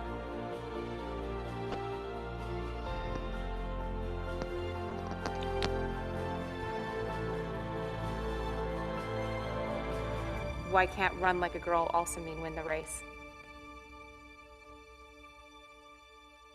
Always. De nuevo, es una marca, lo está haciendo para acercarse a las personas, ese es su objetivo, pero miremos el discurso. Entonces Luis Argeni dice, integra los tres, Whitman, etos, patos, logos. Ah, bueno, así lo tenía ahí, patos, logos, los tres. Bueno, sí, señores, este lo puse al final porque es el que tiene más fuertes los tres. Pero hablemos un poquito de eso. Entonces, ¿por qué etos? ¿Qué vieron ustedes de etos ahí? ¿Alguien quiere decirme? Es la trifecta, dice el profe John. ¿No? Bueno. ¿Alguien? Sí, yo quisiera. Paula, profe Paula. Hola. Adelante. Yo he usado mucho ese video en mis clases porque me parece súper impactante, y aunque tiene sus añitos, realmente es muy difícil encontrar ejemplos parecidos a ese. Y por eso preguntaba si podía tener las tres formas, porque uno ve que inicialmente el video te pone como en los zapatos del usuario, entonces te genera confianza porque te hace sentir como ese golpe en el que te dicen qué significa hacerlo como una chica. Entonces ese sesgo que tenemos de que hacerlo como una chica es ser débil, y luego te da la vuelta como con esa cachetada de, pero es que para una chica hacerlo como una chica es hacerlo súper bien. Entonces, ay, eso le llega como al alma, ahí lo emociona. Y luego lo terminan de rematar con los datos, hablándole de qué pasa con las niñas en la pubertad, en el momento en el que más necesitan confianza. Entonces, como que taque, le manda a uno las tres y lo manda para la casa llorando. Sí, así, a mí todavía me pasa lo mismo que con el video del perrito, es como realmente me emociona, o sea, yo me emociono harto viendo ese video, y es porque tiene los tres etos, porque bueno, primero nos podemos sentir identificados las mujeres pues con lo que está pasando, con las chicas, sí, los hombres incluso nos vemos identificados con el mensaje de descubrimiento que hace este niño, como, no, sí, yo, a mi hermana no, pero a las niñas sí, como, eso nos pasa como a todos, como, no, a mi mamá, yo no quería decir eso, pero, sí, es como realmente descubrir que sí lo estamos haciendo, estamos ofendiéndolas a todas, si seguimos manteniendo ese discurso, entonces ahí también hay un descubrimiento nuevo, hay un logos, es como, pues pucha, es que esto es destruir un prejuicio. Entonces, al destruir un prejuicio yo estoy aprendiendo algo nuevo. Es un logos nuevo que aparece ahí en el mensaje. Y claro, patos porque pues todo el tiempo el mensaje tiene una carga súper emotiva, es como conecto con ellos, entonces ya entiendo que se sintieron mal y hay un tema como muy empático y muy fuerte pues en esa campaña. Entonces es bien interesante, ¿no? Ahí sobre eso que estábamos leyendo, justamente hay un libro ahorita que salió, pues realmente no es nuevo, salió en 2012 en Francia, pero traducido en español está desde 2014, que es Pulgarcita. De pronto algunos de ustedes lo han escuchado, lo han oído, si no se los recomiendo, es de Michel Serres, habla de, se los voy a dejar en la bibliografía recomendada, que habla como de la necesidad de conectar con el otro y de estas nuevas generaciones que están construyendo relaciones con el otro y de conectar con esas nuevas relaciones. ¿Sí? Y Michel Serres, digamos que específicamente llama a su libro Pulgarcita, refiriéndose a la generación que utiliza el pulgar para navegar, ¿sí? ¿Y por qué le puso Pulgarcita y no Pulgarcito? Le preguntaron. Dijeron, no, pues porque son más las mujeres que he visto salir victoriosas en la historia del mundo. Entonces, por eso debe ser la generación un nombre, un género femenino, Pulgarcita. ¿Sí? Entonces, como para que se los dejo recomendado porque es buenísimo. Y una última ahí para cerrarles es que precisamente leía yo hace poco también alguien que nos decía como que si Aristóteles viviera hoy, Aristóteles era un tipo súper inteligente y hacía un montón de cosas, pero si Aristóteles viviera hoy, un chico que hoy tiene acceso a YouTube y que tiene acceso a TikTok y que ha leído uno o dos libros, ya podía darle un tutorial a Aristóteles, ¿sí? Porque Aristóteles era muy inteligente, ¿sí? Pero no es más sabio que todos nosotros hoy en día, porque la ciencia y la sabiduría es cumulativa y ahorita tenemos un montón de cosas en Wikipedia, en Internet, y eso es como un llamado también a entender que nuestros chicos hoy son pequeños personas que le podrían dar un tutorial a Aristóteles. No estoy diciendo que sean más inteligentes que Aristóteles, de nuevo, ese no es el punto, sino que tenemos la sabiduría disponible en diferentes plataformas, medios, etcétera, para que las conversaciones se hagan mucho más interesantes, ¿no? El profe, la profe Catalina tiene una mano levantada. Hola. Adelante, profe. Me llama mucho la atención que pues últimamente como en todas las actividades de aprendizaje que yo he estado involucrada como aprendiz, hay un exceso de tutoriales. Y yo estaba dando una charla, pues como yo en el consultorio jurídico no soy profesora de tablero, sino que soy asesora. Entonces yo reuní un grupo de estudiantes para darles una asesoría y les estaba hablando sobre la ley de víctimas y les estaba diciendo pues cuáles eran los decretos que se estaban aplicando y cuáles eran más o menos como los pasos que había que seguir para solicitar una indemnización a una víctima, en fin. Y uno levantó la mano y me dijo, ¿no podrías hacer un tutorial? Entonces yo le dije, pues es que el tutorial es este, ninguno ha sacado su cuaderno y ha tomado lista de lo que estoy diciendo, pues ha tomado nota de lo que estoy diciendo. Entonces, no, pero es que es importante tener el instructivo. Entonces yo me quedé, dije, si quieres, profe, pones un grupo y lo hacemos. Y yo decía, no, o sea, hay que trabajar, o sea, lo que necesito es que coja cada uno el caso de su víctima y empiece a buscar la forma de que le paguen la indemnización. Yo no necesito aquí que hagamos tutoriales ni instructivos. Entonces, me llamó mucho eso la atención. Siento que estamos en una época en que todo requiere un tutorial, todo requiere un instructivo. Yo soy de la era del cacharreo, yo nunca estudié Excel ni tampoco estudié Word y cada vez que me instalan un Word de una nueva versión, pues yo lo único que hago es empezar ahí a mirar las herramientas y a meterme y a abrir cositas y todavía hay muchas cosas que no sé, pero soy de la era del cacharreo. Entonces, eso me llamó mucho la atención, la necesidad de tutoriales y de instructivos, que también me pongo a pensar en esas normas de acreditación y de certificación del ICONTEC y siento que también todo va muy ligado. Yo he estado como en 2 o 3 procesos de acreditación de ICONTEC en empresas y todo tiene que tener un instructivo, ¿cierto? Entonces, y todos los formatos de todo, ya no existe como la posibilidad, yo ya no me puedo sentar a hacer una carta libremente, sino que tengo que medirme o tengo que ceñirme al modelo número 425 que está aprobado pues, en la certificación del ICONTEC. Entonces eso me llama la atención de estas nuevas, pues de esta nueva forma de vivir, de trabajar, de enseñar, de aprender. Y hay otra cosa también pues que siento, pienso que el instructivo se hace necesario cuando nuestra atención en una clase no está centrada en lo que dice el profesor, en lo que nos está mostrando, y yo no estoy con mi cuaderno y mi lápiz aquí escribiendo todo lo que él dice, sino que como, claro, yo estoy mirando la pestaña de aquí, el mensaje que me llegó acá. A mí, por ejemplo, me distrae mucho el chat. Yo no soy capaz de seguir el chat de estas aplicaciones, porque es que si me pongo a leer el chat me pierdo lo que está diciendo mi profesor. Entonces eso me llama mucho la atención y claro, yo digo, sí, es necesario el instructivo y por eso entonces uno tiene, ya dar una clase sin diapositivas, eso es un pecado mortal, porque entonces todos te van a pedir y todos te piden las diapositivas. Entonces yo terminé un curso, hubo una vez que me rebelé y dije, no voy a mandar mis diapositivas. Ay, ¿por qué? Es que eso es una obligación de este curso, hay que mandarle las diapositivas. Yo, no, que pongan atención. Entonces lo que hice fue diapositivas sin texto, hice puras diapositivas de imágenes. Entonces dijo uno en la clase, ay, profe, ¿usted va a compartir las diapositivas? Y yo, sí, claro, pero no creo que les sirvan mucho porque solo tienen imágenes, pues solo son como ilustrativas de lo que yo voy hablando. Así que si ustedes memorias. Sí, claro, hay que empezar a ser flexibles, como entender esas nuevas formas de comunicación y empezar a ser flexibles y hacer este tipo de cosas, como moverles un poco el piso y quitarles la zona de confort. Yo voy a hacer dos anuncios parroquiales. Perdón. Primero, tiempo cumplido. Nos gusta ser muy respetuosos con eso. Vamos a hacer unos avisos importantes y luego quienes deseen seguimos con la discusión con Andrés sobre todo lo que nos ha quedado por decir.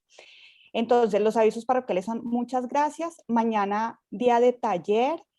Cada quien está en sus laboratorios, sabe cuál es su horario de taller. Entonces, nos vamos a ver ahí para seguir avanzando. Otro parroquial. Sí. Sone. Sí, para los profesores que no han podido entrar a la plataforma, les pido un favor que tengan paciencia. Fueron aquellos profesores que se inscribieron a última hora y sus datos no entraron en todo el listado. Entonces, ya esta semana no, en el transcurso de la siguiente van a tener el acceso. Yo personalmente les enviaré de nuevo el correo y allí lo tendrán.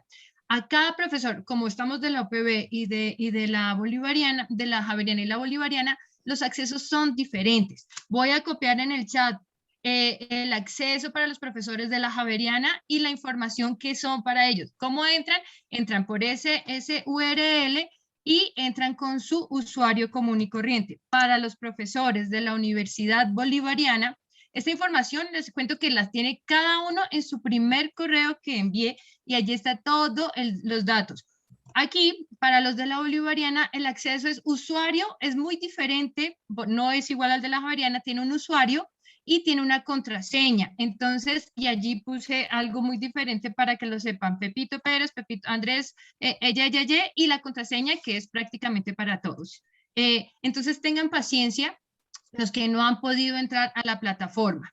Y a quienes no recibieron la información hoy, les agradezco que me digan qué correo, porque qué correo personal, no personal, sino cuál es el correo realmente al que se les envía la información, porque me están preguntando que si les digo no les verifico, sí, pero entonces si no es un correo que verifican todo el tiempo, entonces me envíen un correo a convocatorias.atico y me digan, mira, envíame a este correo para yo enviarles la información y les llegue allí. Y eso realmente es.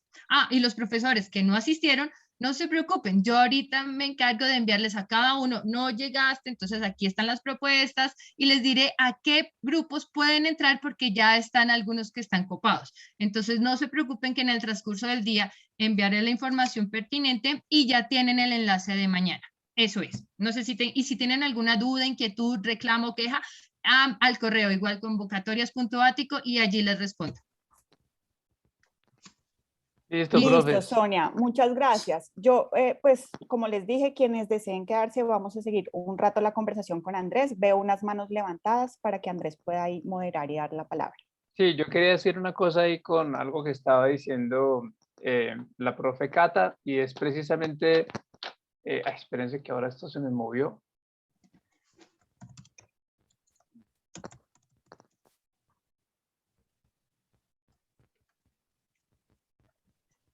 Ya, ahora sí, perdón. Sí, como precisamente como de esto de los tutoriales y de tener las ventanas abiertas y de la atención, ¿no? Es como, hace poquito teníamos una discusión con unos profesores que decían, y lo decían ahorita creo que en el chat, que era como, pero si no es en texto, entonces, si es en texto, no. Si es en texto, no. Toca hacérselos en video, toca hacérselos en otra cosa. Bueno, y es como, pues cada vez hay que preguntarnos si tal vez no necesitamos otros medios o si no hemos sido muy clásicos en nuestro acercamiento con ellos hacia siempre recomendar el texto, ¿no? Yo sé que en la teoría, en la academia, el texto es base, ¿sí? Porque es que, o sea, si usted quiere conocer a Foucault o quiere conocer a Henry Jenkins o quiere conocer a Serres, pues tiene que leerlo, ¿sí? Tiene que leerlo, ¿sí? Todo bien, pero estamos en una era muy chévere en la que muchos de estos escritores están vivos y estos académicos están vivos y tienen conferencias en YouTube y tienen charlas y disposiciones en infográficas y los podemos entender de otra manera y podemos verlos. Es como antes uno decía como, sí, es que estoy leyendo a Kant y carajo, ¿quién es ese señor? Es una ilustración viejita que está en la parte de atrás del libro, uno no tiene idea quién es ese señor. Sí, pero hoy en día es como, bueno, Jenkins, Serres, estos señores están vivos. Hasta hace muy poco tiempo también, por ejemplo, Martín Barbero. O sea, las conferencias de él también hay un montón de charlas y de entrevistas que él tenía con Omar Rincón y con... Los podemos ver, podemos tenerlos más cerca. Podemos hacer que nos digan de su propia voz lo que ellos estaban pensando. Y tal vez ese puede ser una introducción, no es que no tengan que leer los estudiantes, ¿no? Pero es como cómo los acercamos al texto, cómo los llevamos a eso. Bueno, puede ser a través de otras cosas que no necesariamente sea primero el texto. Como día 1 de comunicación, esto pues para los profes de comunicación, ¿no? Día 1 de comunicación que le ponen a uno como la lectura ahí grandísima, pues en vez de hacer eso, algo previo a la lectura. La profe Catarina tiene la mano levantada, pero no es viejita. Ah, bueno, entonces el profe, bueno, antes del profe Yesid, yo vi que la profe Jacqueline tenía la mano levantada, pero la bajó. No sé si quería decir algo. Profe Jacqueline. Si no, le damos la palabra al profe Yesid. Bueno, creo que no. Adelante, profe Yesid. Listo. Gracias, Andrés. Pues nada, estaba pensando como la reflexión anterior de los tutoriales y creo que una estrategia muy interesante también es que sean los mismos chicos quienes construyan los tutoriales, o sea que digamos que a mí me ha funcionado una estrategia que es, bueno, aterrizar los textos porque evidentemente no hay otra forma de acercarse a los autores más allá de los textos, o bueno, sí, uno les puede explicar y eso, pero también es la interpretación de uno, son las ideas de uno, no es lo que es más bien la conversación de uno con el autor y entonces lo que uno se imagina de su conversación se la transmite a los estudiantes, pero me parece que no es el mismo ejercicio. Pero, por ejemplo, el hecho de que ellos al final, a través de las lecturas y en una conversación sobre los autores, hagan un podcast que lo he hecho en algunas oportunidades, funciona bastante bien. Entonces creo que aterrizando esto también al asunto de la ¿cómo se llama? De los tutoriales, me parece que también es válido como, bueno, queremos tutoriales de esto, pues construyanlos ustedes van a tener los tutoriales en su propio lenguaje, bajo sus propias herramientas, y adicionalmente están apropiándose de ese conocimiento, entonces me parece como chévere hacer el ejercicio inverso, no uno hacer el material, sino que ellos produzcan el material que quieren tener desde su propio entendimiento y más bien hacer un proceso de retroalimentación de aquello que quizás deba mejorarse. Sí, pero sobre eso, profe Yesid, para reaccionar y darle la palabra también al profe Alex que quiere decir algo, es que hoy en día se está como en educación está volviendo a salir un concepto que ya es viejo, pero que está volviendo como a subir en este momento, que es el de comunidades de aprendizaje, ¿no? Y es que esto de comunidades de aprendizaje es, pues nosotros no somos los dueños de la palabra, sino que nosotros podemos construir con la comunidad de estudiantes que tenemos. Entonces, ese abordaje de hagamos formatos, hagamos construcciones con ellos es interesante porque es ponerlo en manos de ellos y es como generar productos más cercanos a sus necesidades. Eso no significa que de pronto nosotros no tengamos que aprender también a hacerlo nosotros, ¿no? Que eso también es interesante, ¿no? Pero sí de alguna manera es como validar y entender que lo que construyamos en esa comunidad incluso puede ser material que podamos seguir utilizando para acercar a los siguientes estudiantes, a los próximos estudiantes. Miren, esto lo construyeron sus compañeros, ¿sí? De una sesión anterior, pero está en su mismo lenguaje, lo hicieron ustedes, es una construcción de ustedes para ustedes. O sea, no lo estoy haciendo yo como profe, sino que yo estoy simplemente siendo el facilitador de la discusión, de las interpretaciones que ustedes están teniendo y de los comentarios que ustedes están queriendo hacer a través de eso. Entonces, muy valioso eso, profe Jessy, muchas gracias. Ese concepto es importante también ahí.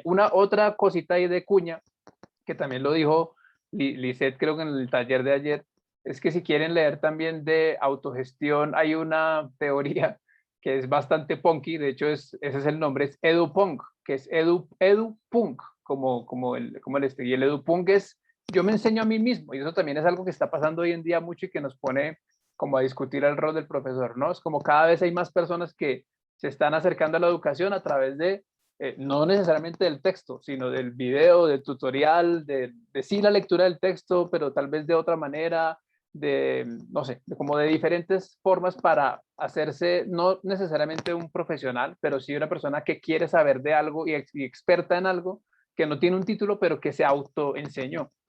Eso está pasando mucho ahorita. Bueno, perdón. El profesor Alex, el profesor John, y con eso cerramos, Andrés. Con eso vamos cerrando, sí, eso les iba yo a decir, que este espacio ya está más o menos cerrado, pero pues adelante los que quieran. Bueno, yo pensaba que lo haría después de la discusión que nos quedaríamos con Andrés, pero bueno, tengo una duda cartesiana que siempre la presento en todos mis discursos y ha sido eterna. Y digo cartesiana porque pasa del racionalismo. Yo digo, y puede ser a largo plazo. Y mi duda es si aprender una tecnología o plataforma para desarrollar mis cursos, número uno. Que no me ocurra lo que nos ocurrió desde el año pasado hasta hoy, que de la universidad nos hicieron expertos en Moodle, pero el Moodle era una plataforma muy espesa, entonces yo preferí usar Teams. Entonces me entrenaron en Moodle, pero trabajo en Teams. Entonces no sé si me va a ocurrir eso. Y algo de experiencia es que, si bien esta pandemia me enseñó a organizar mis apuntes, de tal manera que ya, si en mi clase yo improvisaba por el conocimiento y la experiencia que tenía de años atrás, en un discurso de una clase de 40 o de 50 minutos es imposible improvisar, entonces hay que ser muy metódico. Entonces, para una clase de 1 hora yo me gasto 3 horas preparándola. De pronto, contrario a lo que dijo la profesora, lo hago ordenado de tal manera que le doy los tips necesarios que debe tener el estudiante en su fortaleza de aprender, de saber lo que debe hacer con lo que sabe, o sea, de tener sus capacidades. Entonces, esa es mi duda. Ahora, yo sí quisiera tener las destrezas tecnológicas para hacer algo distinto a lo que vengo haciendo hasta ahora, porque está bien, lo aprendí en la pandemia a los golpes, pero este curso o este laboratorio digital realmente será un laboratorio que me aporte esas destrezas. Esa es mi duda cartesiana. Gracias. Profe Alex, no se preocupe. Ahorita nosotros lo decíamos un poco ayer, y es como si nosotros nos acercamos a la cultura digital de una manera instrumental, le va a pasar lo que le pasó con Moodle. Es como yo me acerco a Moodle y Moodle es la herramienta y luego esto ya no es Moodle, me la quitaron, entonces yo ya no puedo hacer lo que estaba haciendo. Sí, y creo que no es como la idea, ¿no? Nosotros no queremos acercar a las personas a herramientas específicas para algo. Sí vamos a ver muchas herramientas en el taller, a través de las sesiones que vienen se van a acercar a múltiples tecnologías, pero nuestra intención es que ustedes al acercarse a esas tecnologías aprendan un poco como las intenciones que hay detrás de cada una, ¿no? No es que usted va a salir aquí experto en Moodle, en Brightspace, en Teams, no sé qué, porque realmente a la hora del té, Brightspace, Moodle, Blackboard, todas esas son plataformas parecidas, todos son lo mismo, tienen las mismas lógicas. Sí, si yo lo hago por Zoom o lo hago por Teams, también necesito unas herramientas como de interacción que me permiten hacer unas Teams, otras Zoom, pero lo que yo necesito es tener espacios de interacción. Luego viene un poco lo que decía, creo que era la profe Paula, que era la profe Catalina, que era cacharreo, y ese es un verbo que nosotros movemos mucho en el laboratorio. Aquí hay que cacharrear, nosotros vamos a cacharrear mucho, y cacharrear implica, profe Alex, entender que nos podemos equivocar y que eso también es válido, que si aquí no vamos a dañar nada y si lo dañamos pues no importa porque estamos aprendiendo. ¿Sí? Entonces es como, no se preocupen que por eso vamos a acercarnos sí a varias herramientas, pero no de una forma instruccional, de una forma instrumental. El profe Sí, Juan perdón, Manuel. yo voy a complementar ahí porque en la presentación del laboratorio somos completamente transparentes y es un espacio donde ponemos como las discusiones sobre la mesa. Me parece importante la participación del profe Alex. Y es decirles claramente, de aquí no vamos a salir con un curso diseñado, con nuestro curso de nuestra asignatura diseñada para una plataforma. Eso no va a ocurrir, eso jamás fue como la presentación de nuestro laboratorio. Lo podemos revisar si les parece también. Lo que dice Andrés, aquí vamos a tener un espacio de encuentro, de experiencias, de conocer las lógicas de la cultura digital, de conocer estos temas como como la interactividad, lo colaborativo, el trabajo en equipo, la interdisciplinariedad, como estas herramientas que más adelante nos van a permitir hacer, o sea, como implementarlas en nuestra vida diaria, bien sea en nuestra vida como docentes, en nuestra vida como papás para comunicarnos con nuestros hijos, con nuestros nietos. Entonces, es una claridad importante. Aquí la promesa no es vamos a diseñar nuestros cursos para el siguiente semestre, esa no es, ¿vale? El profe Wisman comparte ahí en el chat un video que está chévere ver, que es como, el tema no es tecnología, sino metodología. No lo voy a poner, pero pues ahí está interesante el aporte que hace el profe Wisman. Muchísimas gracias. Profe Juan Manuel, adelante. Bueno, complementar, ¿sí me escuchan bien?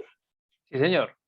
Bueno, una cosita, lo digo desde dos perspectivas que yo he abordado la educación mediada por la parte digital.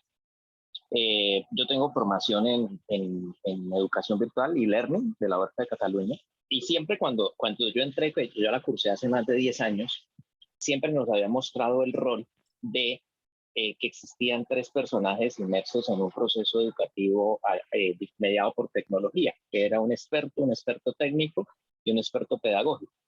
Con esta revolución de la pandemia, donde nos tocó reinventarnos, nosotros nos convertimos en los 3.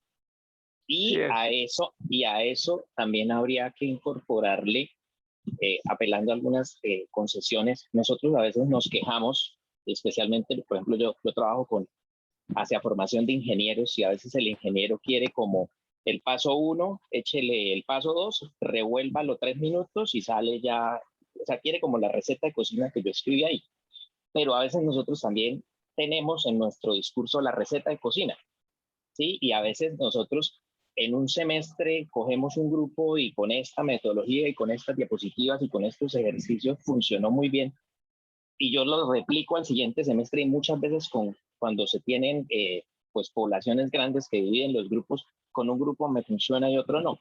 Entonces ahí entra otra apelación también, que tratando de no ser invasivo en otras profesiones, pero también nos toca tener un poquito de psicología para entender al otro, al otro en ese proceso de comunicación. ¿Quién es mi estudiante? ¿Cuáles son sus necesidades? ¿Y cómo lo orienta?